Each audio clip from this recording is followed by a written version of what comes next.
եթե ցույց տա Ռուբեն Ռուբինյանը այդ համատեղ հայտարարությունը, ես այս ամբիոնից պատրաստ եմ փոխել իմ անունը։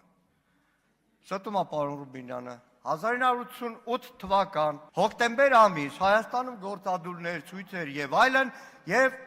հայ ավանդական 3 կուսակցությունները համատեղ հայտարարություն են անում։ Առաջին կետ կոչ են անում Խորհրդային Հայաստանի իշխանություններին տեր կանգնել Արցախի ժողովրդին ինքնորոշման իրավունքը եւ այդ հարցը դարձնել առաջնային։ Կոչ են անում Հայաստանի եւ Արցախի մեր հայրենակիցներին ծայրահեղական քայլերի չդիմել, գործադուլներ, դասադուլներ եւ այլն երկրի բնականոն ընթացք չխախտելու համար։ Այսքանը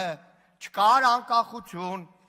չկար ինքնորոշման իրավունք Հայաստանի Հանրապետության։ Դրանից մի քանի ամիս առաջ նույն Հայաստանի այդ ժամանակվա ազգային շարժումը, որը ղեկավարում էր Արցախյան շարժումը,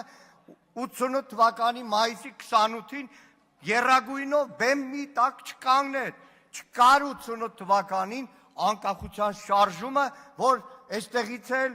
չարաշահելով շատերի ինստիտուցիոնալ հիշողությունը փորձեն խաբել, մոլորեցնել հայ ժողովրդին, թե 88 թվականին հայ ավանդական 3 կուսակցությունները, այդ թվում հայ հեղափոխական դաշնակցությունը դեմ են արտահայտվել Հայաստանի անկախության շարժմանը։